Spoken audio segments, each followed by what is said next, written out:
So, Lone Rider here, and one of the things that I've become aware of as a cyclist is that there's a lot of people out there who are not only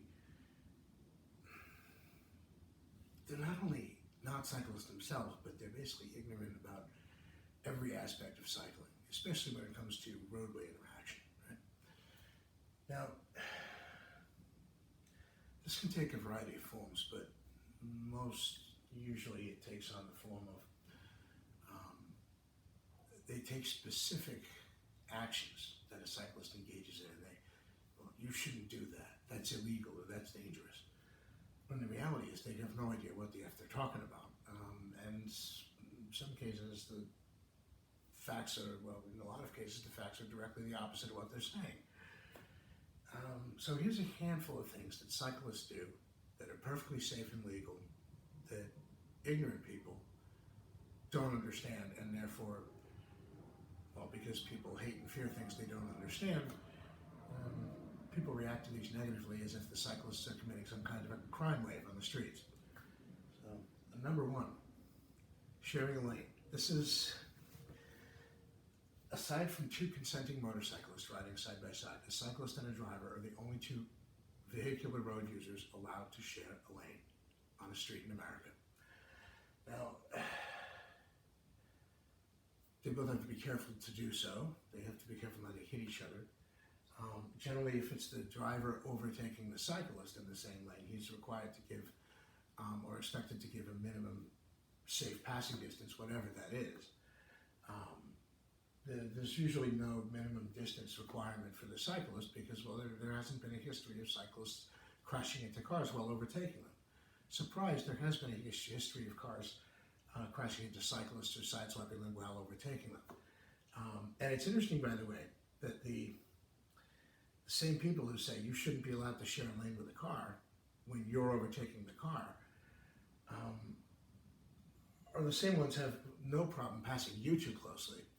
And in fact, when they do hit you or sideswipe you or rear end you as they're overtaking you, they expect to get off scot-free. Now the irony is, if you're going to be treated as a car, you're not a car, you're a bicycle,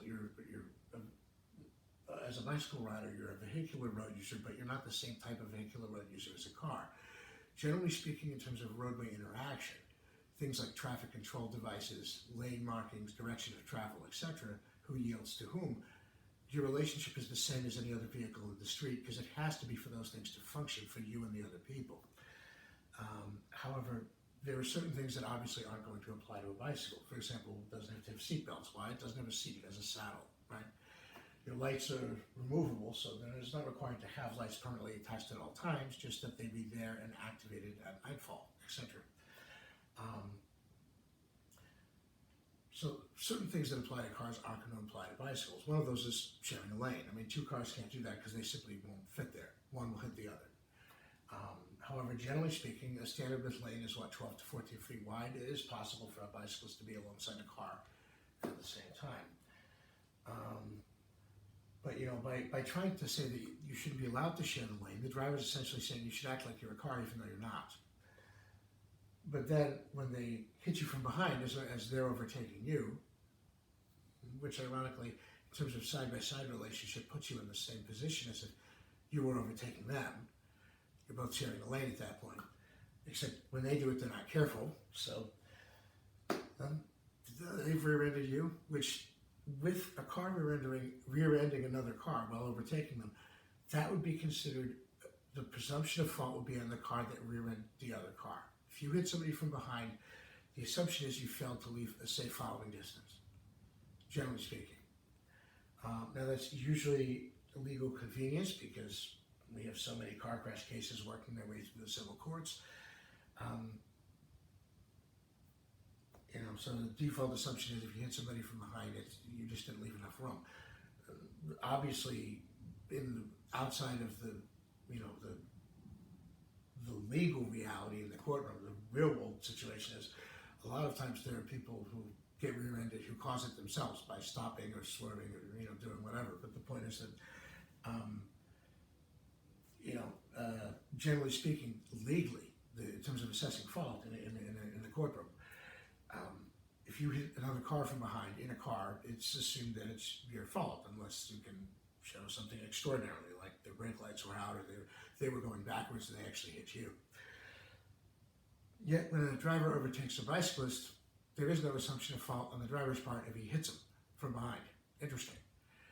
So do you want us to be treated as what we're not, which is cars, or don't you? If you want us to be treated not as vehicular road users as bicycles, but as cars, which we're of course not, then you could say, well, yeah, like a car, you should be allowed to share a lane. There's no reason to say a bicycle should be allowed to share a lane with a car, but two cars, yeah, they can't do that. So, okay, you want us to be treated like cars, even though we're not when we're on a bike. But then if we're being treated like cars, how come when you rear end us, there's not an assumption of guilt on your fault? Huh, interesting. So they're not consistent. Not only are they getting it completely wrong, but they're not even consistent. The second thing is passing on the right. With a car, the general assumption is unless there's room off to the right or a separate lane, you're not supposed to do that.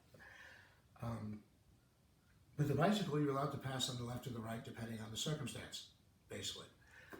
And in particular, well, the vehicle law, which in New Jersey is similar to many other states in the Union, it does talk about moving left to overtake another vehicle, but it also says when it talks about riding to the right-hand side, exercise due care while passing a standing vehicle or one proceeding in the same direction. So, yeah, you're basically allowed to pass on the left or the right, depending on the circumstance. And by the way, if I'm riding off to the right and the car that's to my left happens to slow down and I just maintain my speed, I may be passing him, but the only thing that is actually changing is he's hitting the brakes. Usually for something in his line of travel that has nothing to do with me. So, I mean, hey. And the third thing, of course, is that the drivers who, they get mad when they see a cyclist going between lanes of cars. So, if you have several lanes of traffic in each direction and a cyclist is riding to the right-hand side of the left lane, well, then there's cars off to his left and his right. It looks as if he's, gone between the lanes.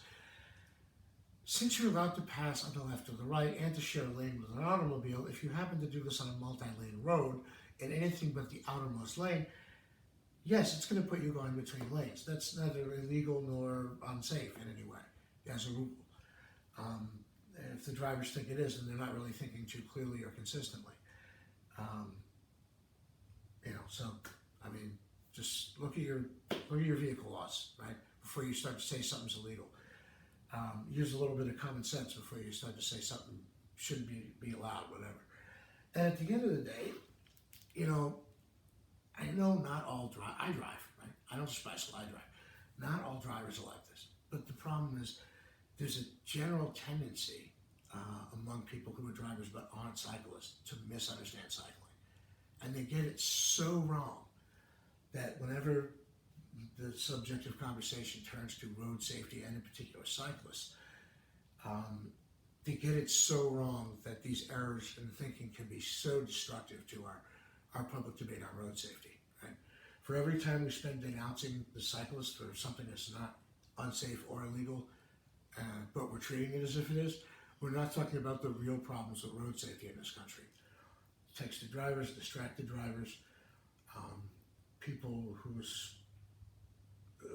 don't seem to understand the concept of personal responsibility, people who in some cases are acting with like a sociopathic detachment from the potential harm they could do.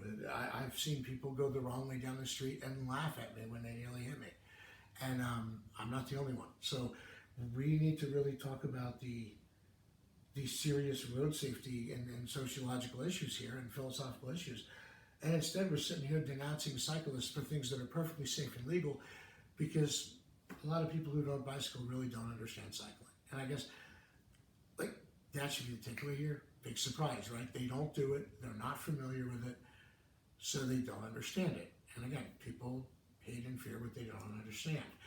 It not only explains cycling, it kind of explains every attempt to denounce or, go after a group of people, whether it's people going after cyclists or whether it's people, all those gun people want to ban guns. And, well, how many people who want to ban guns do you think are avid target shooters, right? Probably not all that many. In fact, just like with cycling, a lot of them get their facts wrong about that issue. Well, is that a surprise? They don't do it, and they're uncomfortable with it, and it bothers them. So of course they're not really going to know anything about it. Yeah, it's the same here. Well, since these people, whether on the issue of cycling or gun control or anything else, have generally illustrated that they don't understand the subject they wish to restrict, and they actually spend a good deal of time denouncing people for things that are perfectly safe and normal. Why don't we stop letting them steal our conversations, right? So, whenever anybody says to you, oh, but cyclists do this, your response should be, yeah, and so what? Right? It's perfectly safe, it's perfectly legal. The fact that you don't understand it, that's your problem, right? Lone Rider out.